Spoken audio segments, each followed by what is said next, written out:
चाहे कोई कृष्ण भक्त है, चाहे कोई दुर्गा जी का भक्त है, चाहे कोई निराकार है, चाहे कोई दूसरे मत मतांतरों के लोग हैं, चाहे वो सनातन धर्म विरोधी लोग हैं, सबको रामचरितमानस पढ़नी चाहिए।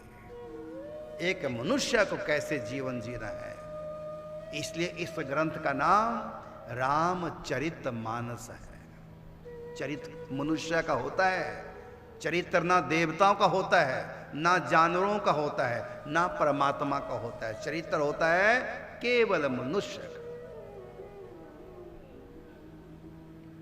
और हम मनुष्य हैं, हमको ऐसा चरित्र चाहिए। इसलिए भागवत जी में कृष्ण कथा से पहले राम कथा आती है। नवम स्कंध में कृष्ण कथा से पहले राम कथा आती है। अर्थात जब तक हम राम की मर्यादाओं का, अर्थात मनुष्य की मर्यादाओं का, अर्थात जब तक मानवता हमारे भीतर नहीं होगी, तब तक कृष्ण प्रेम हमारे हृदय में, अर्थात भगवत प्रेम हमारे हृदय में नहीं आएगा। राम के अवतरण हुए बिना कृष्ण का अवतरण नहीं होगा। अर्थात मनुष्य में जब मनुष्यता आएगी, मनुष्य उस दिन नहीं पैदा होता जिस दिन वो पैदा होता है, वो जन्म नहीं है उसका।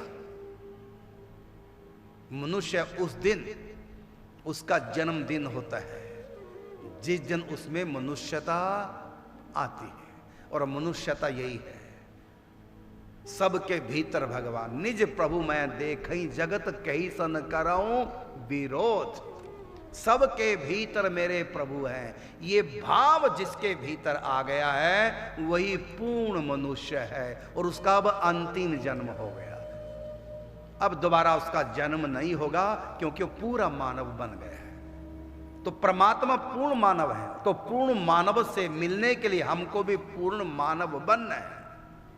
इसलिए कहा देवो भूत्वा देवम यजेत, देवता बनकर ही देवता की प्राप्ति होती है। तो पूर्ण मनुष्य बनकर, इसलिए कहा कि आदमी में अगर आदमी की तरह आदमियत न आए तो फिर वो क्या करे। करते रहो भजन पूजा पाठ। ऐसे भजन पूजा पाठ तो रावण भी करता है, लेकिन उसमें इंसानियत नहीं है, मानवता बिल्कुल भी रावण में नहीं है। अपने भाई का पुष्प की विमान छीन लेता है, पर नारी का हरण करता है। अच्छा उपदेश शिक्षा देने वाले रावण, देने वाले विभीषण को लात मारता है।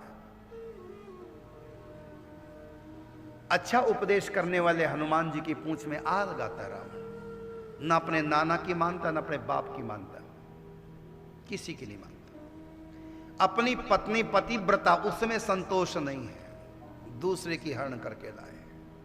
अपने पास सोने की लंका है, उसमें संतोष नहीं है, भाई कुबेर का पुष्प की मान छीन लिया।